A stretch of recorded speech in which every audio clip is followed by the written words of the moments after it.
I'd always come over here for food, and so it was just when I moved up here again, I was like, that was a nice area to live. Yeah. So I'm really glad that I live over here. Food is just so much closer to get to. Farmers markets every week, pizza places maybe every other week, and they're not so much the Italian heritage as they are just sort of, I guess Generation X people just, sort of finally getting their niche, finally coming in, having kids and everything. And they're really more, just the stereotypical, I guess, market crowd, Subarus and Volvos, you know what I'm saying? I would say there's a new breed that has come into the neighborhood. A lot of people, affiliated with Yale New Haven Hospital, St. Raphael's Hospital. There's some very nice old homes here. There's some condos in the area that, recently been done over. I think it's a different type of people that have moved in rather than, the old-time Italians that lived here once upon a time. It's the, young yuppie types, We also have at the farmers market a bunch of, a bunch of people who have been in this neighborhood for 60 years. Their parents were immigrants from Italy, and they have been in this neighborhood, for so long. And you see them coming down to the market and everything, Yeah, with all their little kids, or not little, they're all their little grandkids and great-grandkids, and it's nice.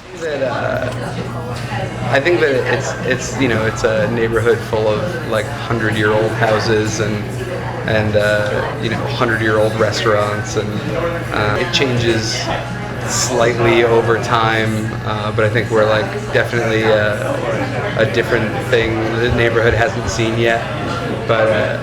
It's like the change moves like a glacier around here. Like, we exist, but it doesn't seem like there's anything outside of the norm popping up right now, other than us. I was going to high school, so I was around 13, 14 years old. Yeah. I was going to St. Mary's.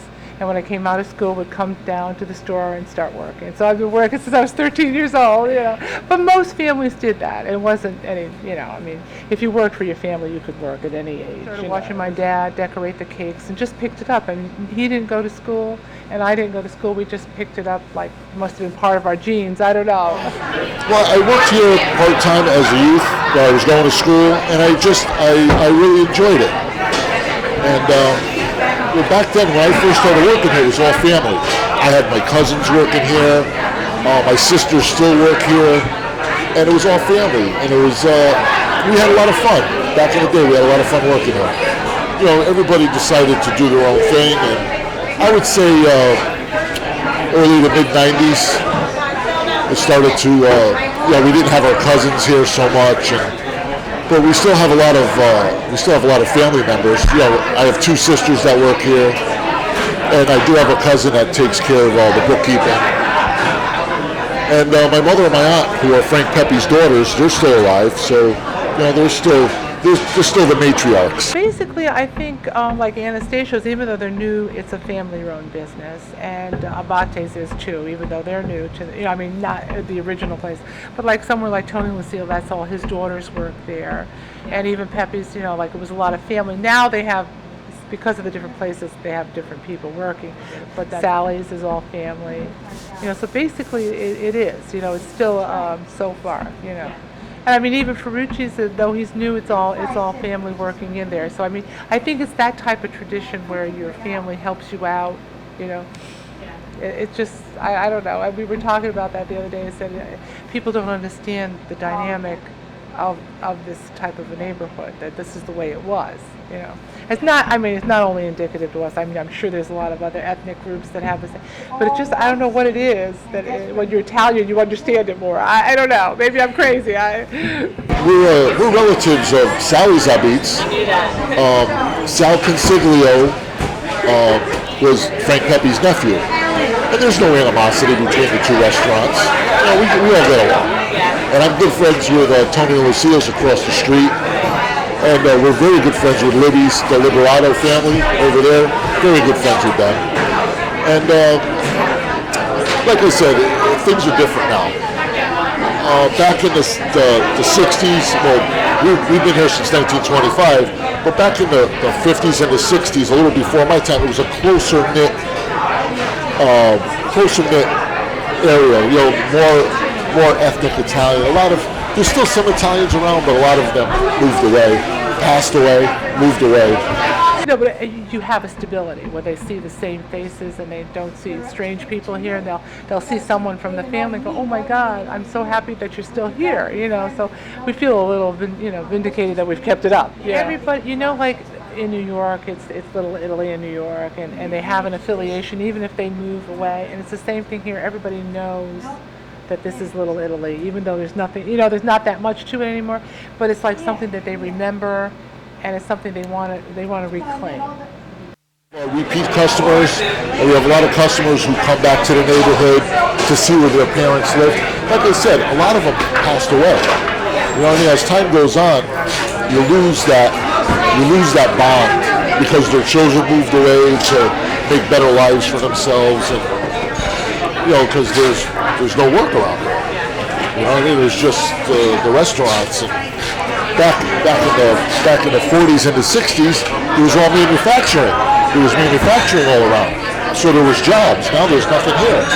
People who live in the area, do you think they appreciate the culture just as much? Oh yeah. Well, I don't know about that much. I know they appreciate the pizza. Yeah. I'm sure they. Like I said, it unfortunately it gets lost. As the generations go on, you kind of lose that. You lose that. I don't know.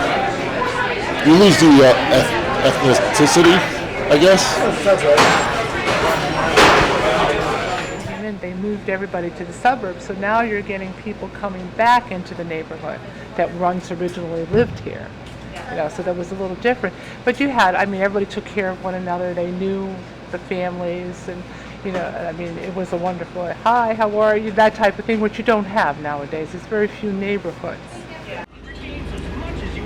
Like I said, I think it lost a little bit of its aura. There's still a lot of people that come into Wooster Square. It's a very desirable neighborhood to be in, to live in. There's a lot of people that come down here to have dinner, to have pizza. There's a lot of people, especially Yale people. Yeah. Actually, my sisters still live here. I have a couple of cousins that still live here. I have some family that moved out, and they were away for a while, and they came back. It's still a very nice little community.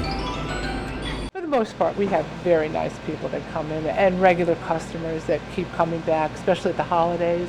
You see all the names that have been there before, so you recognize them, and So that's where I'm saying where that stayed the same.